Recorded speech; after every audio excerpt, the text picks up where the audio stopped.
All right, guys, what's going on? Welcome back to Chris's Sports Corner. Hope everybody having a great Monday, starting this week off being productive while practicing social distancing, continuing our, our healthy habits. But big news, maybe shocking to some, may not be shocking to none. The Dallas Cowboys have decided to cut Cooper Rush. Now, this decision says some things, right? Like, for one, no one thought Cooper Rush was going to be, no one looked at Cooper Rush as a solid backup. But with the contract negotiation going on with Dak Prescott, bringing in Andy Dalton, and the drafting of a quarterback in the draft, I think he went the 7th round, if I'm not mistaken.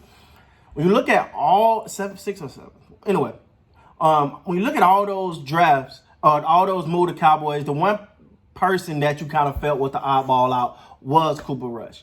Now he did sign his tender. They apparently, he's out of town, so he won't get that, and he's off the books. And by all means, you pretty much, replaced the salary with Andy Dalton, so it didn't really hurt.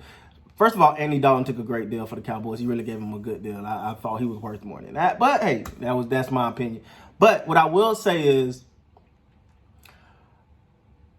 this kind of is a implication that the negotiation with Dak Prescott must be going good, man. And the reason why I say that, because if you feared Dak this deal wasn't gonna get done, then you would have said, yeah, let's keep Cooper Rush and in there. Let's see how he do in the preseason, and have a battle between Cooper Rush and the newly drafted quarterback to see, who can they fight out for maybe that backup position. And then at that point, if it didn't work, you went ahead and cut Cooper Rush and just went with that guy. But this tells me that the negotiation must be going good enough for the Cowboys feel as though they're going to get this deal done, because now you got a solid backup. Because now, let's say Dak holds out, you feel good about Andy Dalton, but things happen. Andy Dalton get hurt. Who you bringing in? The rookie that you just drafted in the whatever round you drafted him in, is that your go-to guy? That's who you think gonna carry the team and Andy Dalton go down? Because if things are not going well and you're not bringing Dak into camp, and Dak may not come out or he may not play, then by all means, that means that you're still in a backup quarterback quandary. I think that's the right word I'm looking for. But at the same time, if by chance you kind of feel like this deal is going to get done, you bring in Andy Dalton and that rookie and see what he do if you decide to keep 3 quarterbacks or not. So you may just put him on the practice squad and call him up if need be.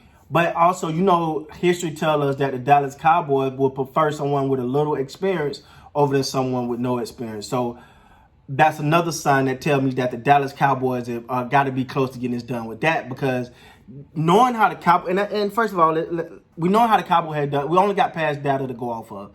Knowing how the Cowboys have done things previously, it automatically makes you go, okay, this must be getting done. Because the Cowboys prefer to have somebody with a little experience and not that good, but some experience, over someone that just raw coming out of college. And that was their philosophy when Tony Romo went down. The year before Dak got there, was bring in Matt Castle and what's that guy name? Brandon Whedon, and then Kellen Moore came in, and so the Cowboys prefer to err on the side of let's bring someone in with experience and see how that works out. But the fact that that's not happening, they're not bringing, they go ahead and let Cooper Rush go, tells me a lot about how the negotiations are going with Dak Prescott. Something over there is positive for them to make this move, because they didn't have to make the move just yet. You could have took these quarterbacks in and that did hold out, got Andy Dalton in there, and you could have had Cooper Rush and the other guy, battle for position. So to me, this is a good indication for the people that are, that want Dak to get a deal. I'm one of those people that want Dak to get a deal.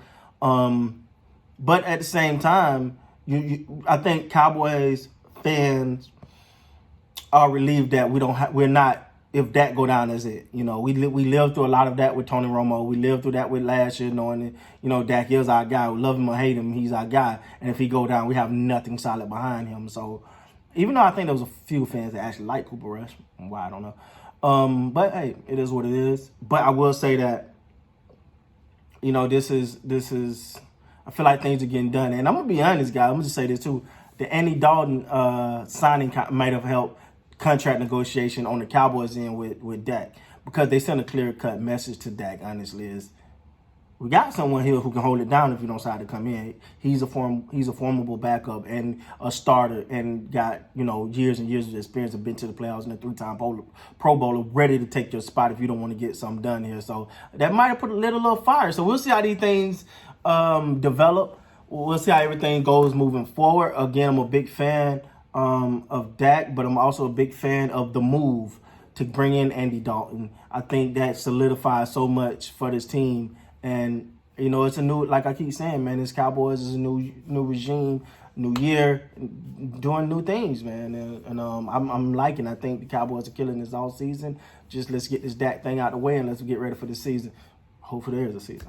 With that being said, guys, please like, comment, subscribe to the channel. Thank you guys for your continued support. Until next time, you guys be easy.